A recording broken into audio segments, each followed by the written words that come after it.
Hello, everyone. Happy Tuesday. I hope your week is off to a fabulous start and that every moment as you move forward gets better and better and better. My name is Becca Armstrong, and if this is the first time that you and I are meeting, I believe that there is an effective and efficient way to move from where you are as an entrepreneur and business leader to where you want to be.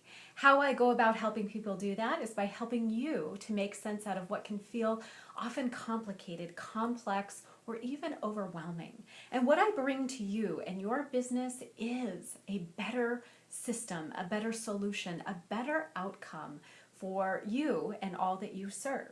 So today I want to talk to you about irritants, people, things, experiences that drive you crazy. Oftentimes it's these irritations that we are doing our very best to get away from. But I want to bring you a resource because the things that irritate you, the things that are driving you crazy, the people that you just want to come out of your skin with can actually help you, and they can help you accelerate your success. Now, why is that? Well, as we know, there are universal laws and principles. If you're not familiar with them, I'll go over a few of them that apply here in this situation of irritants and irritating people. Universal laws and principles are not like stop signs or the law of gravity, because the stop signs, stop lights, law of gravity, depending on where you are, these things change. Universal laws and principles are not something that's happening out there. They're really who you are. It is the function, the flow, and the order that is the universe, is all of creation. Now, one of the first laws is the law of vibration. The law of vibration basically says everything vibrates. Now, what is everything? Everything is energy. Energy cannot be created nor destroyed. It simply is, and it's always coming into and out of form. So energy vibrates, and a vibration, I grew up in Boulder, Colorado, and people used to say, oh, I like your vibe. That's not what I'm talking about. What I'm talking about when it comes to vibration is I'm talking about an oscillation around a central point. Okay, so I'm talking about frequencies coming out from a central point. Well, in an infinite universe where energy is omnipresent, you are that central point. And how you are feeling is always going to give you an indication of the state, vibration, or frequency that you're in. Now, vibration is really cool because we actually put you in a magnetoencephalogram. We could actually measure your brain waves. Now, this machine is really cool because it doesn't touch your body at all. So we can actually pick up the waves that your brain and your body and your heart are resonating from you as the central point without even having to touch you. We've actually been able to measure the magnetic resonance of the heart, which HeartMath, the HeartMath Institute, has discovered goes out at least 50 feet from your body, and I could go on and on. But vibration simply says there's everything is vibrating, and it's always vibrating around that central point, the point of initiation, which in your world is you. Okay. We also have heard, popularized by the movie The Secret, about the law of attraction. Well, the law of attraction basically says anything that vibrates on the same frequency is like a magnet, and it's drawn to whatever is a match. That is also something that we can call the law of magnetic resonance. Okay. And I like to call it the law of reflection, like the law, like everything is a mirror. So if you want to see where your vibration, your frequency is at, just take a look around you. I encourage you when you take a look to let go of all judgment, all criticism, all opinion. Just let it be. Take a look around, and that is going to show you where you've been vibrating. It's going to show you your frequency. Now, just to bring frequency out of the realm of la-la land and bring it into more of a foundational, concrete, scientific foundation, when I talk about this component, what I mean is, let's say you're going to listen to a radio station, and you turn on the radio, or you turn on Sirius, and you dial in, and you're not enjoying what's playing on that station. You're not stuck there, right? You're not. You can switch the station, okay? Basically, that song that you've dialed into is playing at a particular frequency. Now, when you dial into that frequency, you can hear what's playing there. If you don't like what's playing on that frequency, you can dial into something else. You know, if there's music that you tend to enjoy, you basically know that station. You can dial into that frequency, right? And connect on in. So that's going to come into play here when we talk about what's irritating you, who's irritating you, the people that you just can't stand. Okay, let's get into it.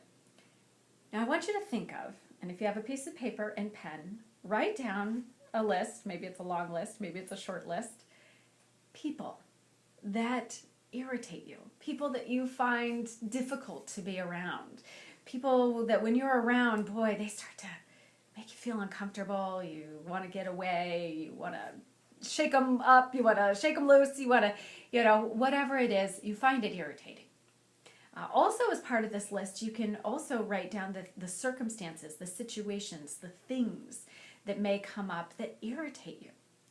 So make a long list or a short list of the things or the people that irritate you.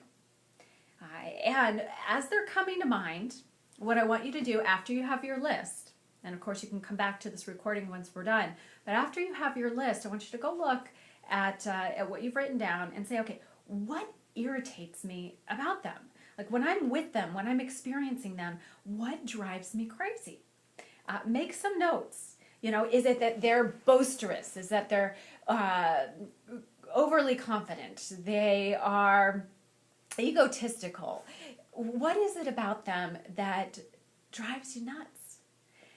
Let go of your opinion about it, but just write it down, okay? If you need to cover your papers so people around you don't see, maybe they're on the list, go ahead and do that. But make some notes as to what the circumstances are or what's going on with the people that really you find the most irritating. Jot those things down. Now, what we're going to be working with is the law of magnetic resonance and really the law of, oftentimes we call it attraction, but let's call it the law of reflection today.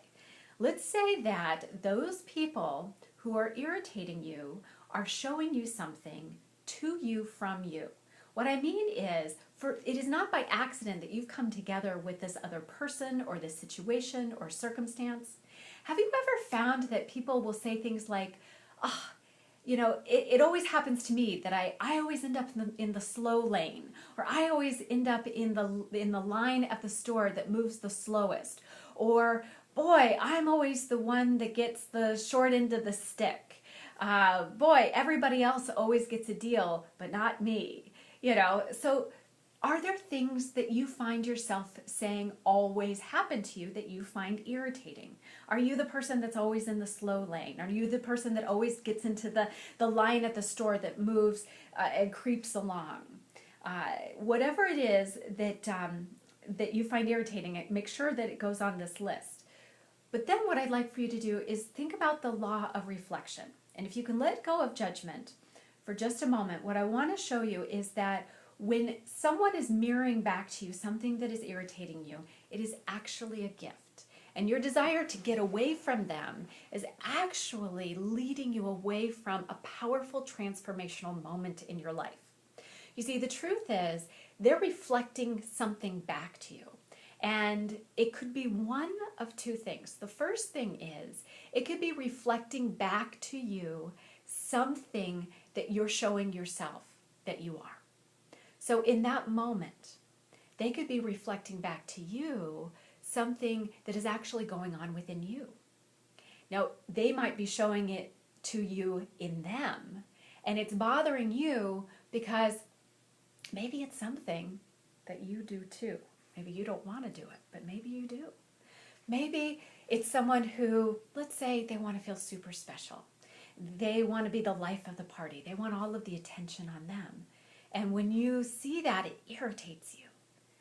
But when you look at what irritates you and you write it down, you say, you know what? I really like to be the life of the party. I like the attention to be on me. Oh. Notice that. Now, you don't have to necessarily do anything about it. The key thing about the law of reflection is oftentimes the pinnacle moment of change is simply by becoming aware of it. So let yourself off the hook for having to do anything about it. What I want to invite you into is simply being aware of it.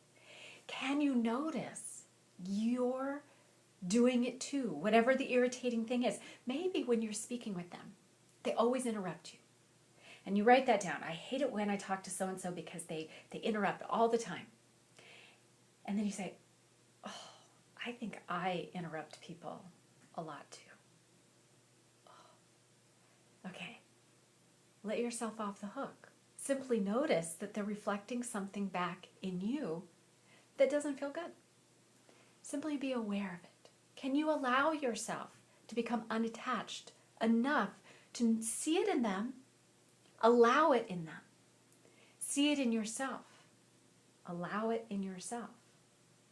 Now, that's a challenge right there. I want to see if you, and encourage and invite you to unattach from what you become aware of, so you can see it in them and allow it. Maybe while you're speaking with them and they're interrupting you all the time, irritating you, you can just simply say, you know what? Every few seconds they're going to interrupt me, and I'm just going to have fun with this. And when you're talking with someone else and you feel yourself go to interrupt, can you just smile and have fun with it?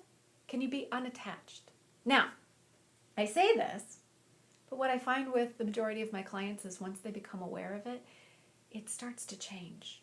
And most often, they don't know or understand how it's changing or transforming until it's transformed or changed. The key thing is not to force the change. Simply allow yourself to receive this feedback. Imagine you're standing in front of the mirror and your hair is all standing up and you're looking all crazy and you're looking and you're just saying, wow, I look like a mess, and not have to change it. Can you just allow yourself to see whatever you're seeing, see the reflection, be aware of it, and smile? Sometimes it's smiling during the irritating rough spots that bring us the most gift and transformation. Okay, so what's number 2? So let's say you look at this, the pattern of interrupting, this person that irritates you because they always interrupt. And then you ask yourself, you say, are they showing me who I am? Are they showing me something about myself?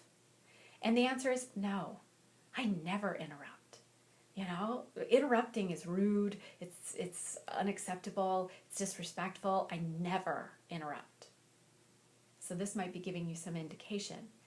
The second thing it could be showing you is judgment. The judgment you have about the something that's going on.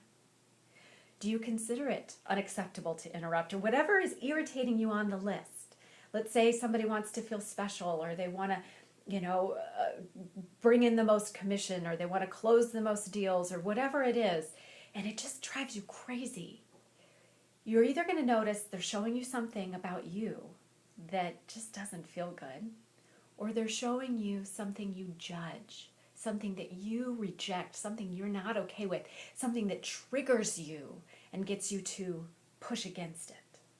Okay, now again, you don't have to do anything to change it. What I want you to do is simply, can you give yourself the gift of allowing it? Can you see it and say, I have made up a decision, or created a belief, or I've been taught a belief, or I've got something going on in me that says this is not okay. Is that really true? Is it not okay to want to close all the deals? Is it not okay to want to control the environment? Is it not okay to want to feel self-worth and special? Is it not okay? I mean, really, is it true that it's not okay? Or have I just made up some rule that says it's not, and I've got myself so triggered up in it, I'm pushing against it? And can I actually not have to change it, but can I just allow it to be? Can I laugh? Can I smile when this person won't allow me to finish a sentence? So can I release myself from judging it? Can I let go of having to take it on? Can I let go of wanting to change it for them? Can I let go of all of my attachment to it? Now again, you don't have to do anything with it. You don't have to change it. You don't have to fix it. You don't have to embrace it and learn to like it. But can you just let it be? Simply by being aware of what triggers you, either what's being reflected back to you that isn't you, or number 2, the judgment that's being reflected back to you. Can you receive these mirrors? Because here's the thing, entrepreneurs, business leaders, those that are here on this earth to empower and to serve and to lift up those around them. These triggers get you stuck, and they give you the opportunity to give your energy to the past. They give you the opportunity to absolutely put your brakes on, because this really is a no thing. You're making it a something, and I am telling you, I have made my list. I have looked at these things. I do this, and it can be challenging to really look at and say, oh, that's me. I'm reflecting back to something in me. Oh, that feels bad. But can I just allow it? Can I unattach? Can I let myself off the hook from wanting to change it and push against it and, resist it in them? Can I let myself off the hook for resisting it in me? Can I just allow it for right now? And then, oh my goodness, they're not showing me something that is a part of who I am. They're showing me something that I judge, that I cannot accept, that I am pushing against and I am resisting as well. And then I'm saying that is not okay. Can I just let it go? Can I allow it to be without having to be involved or attached with it? Can I disengage from it even though I don't have to necessarily get away from it? Can it be right up here in my face and I don't have to hook into it in any way, shape, or form? This step of awareness oftentimes transforms everything. So let's do this. Let's have you practice this. Make your list. Even keep something in your pocket so you can make a list as you go about your day and things irritate you. I mean, I've even had entrepreneurs that I'm coaching and that I'm working with make notes of things like their computer doesn't work, or they always have to restart it, or systems that they install on their computer aren't working. They don't get reception in certain areas where other people do. And I've said, okay, imagine it's reflecting something back to you. First say, is this reflecting something back to me? Is there something that I want to install or bring into my own life that feels glitchy and like it just doesn't work? Do I feel like, the systems that I'm wanting to apply and bring into my life just don't work? Is that something that's in me that is being reflected to me? Or am I critical and judgmental of things that don't work immediately? And am I judging those things? Entrepreneurs, I know a lot of you oftentimes will do something new and you're so critical. I mean, we spoke about this yesterday. You're so critical about not being perfect and not having these things work out immediately. So even if it's technology, if it's something mechanical, if it's something in a system, if it's something in an organization, look at that and say, is it reflecting something back in me that I don't like? And if you say, no, I don't have this going on in me at all, is it something that you judge, that you say it is not okay to exist in the world or in me? Become aware of it. See if you can unattach to it. Practice the art of letting go. I know that sounds so strange, but just simply say, could you have an itch and not scratch it? That's a really good metaphor. Do you know the majority of itches are psychological? They're phantom. They don't really exist. Can you have an itch? And I know some of you are like, oh, I'm itching now. Can you have an itch and not scratch it? Can you have this part of you that you're like, I don't like this, and just allow it? Can you have this part of judgment that you unattach from and you let go and you allow it to be, and you just allow it? Have fun with this. Post your comments. Let me know, because what I see unfold, and I'm just going to tell you this, is that when you unattach, the transformation occurs. The power, the resource, the amazingness that's been twined up and bottled up in these mirrors. This is you sending you a reflection, giving you feedback so you can do something, so that something can transform and transmute. This is power, this is potential, this is infinite that is opening itself to you. So allow yourself to unattach, which is the way in which you hold it closed, you hold it static. And when you let go, it's going to show you something amazing. And I look forward to hearing from you. Post your comments, your feedback. And if you know someone that says, oh, that irritates me, you can say, oh, this is actually really good. And send them this video, send them this post so that they can understand how to utilize these irritants to really open up gifts, that they're reflecting that opportunity and gifting themselves that opportunity in their life. Have fun with this. Share with me what unfolds with you and for you. Come see me at attractyourbestlife.com. And if there's anything that I can do to serve you, please let me know. Again, share this with anybody that you know that this will serve. Let's help everyone that we love and care about really unwrap these irritants and receive the blessings that are really within them. And of course, I look forward to seeing you in our next episode tomorrow. All right, take very good care. Bye-bye.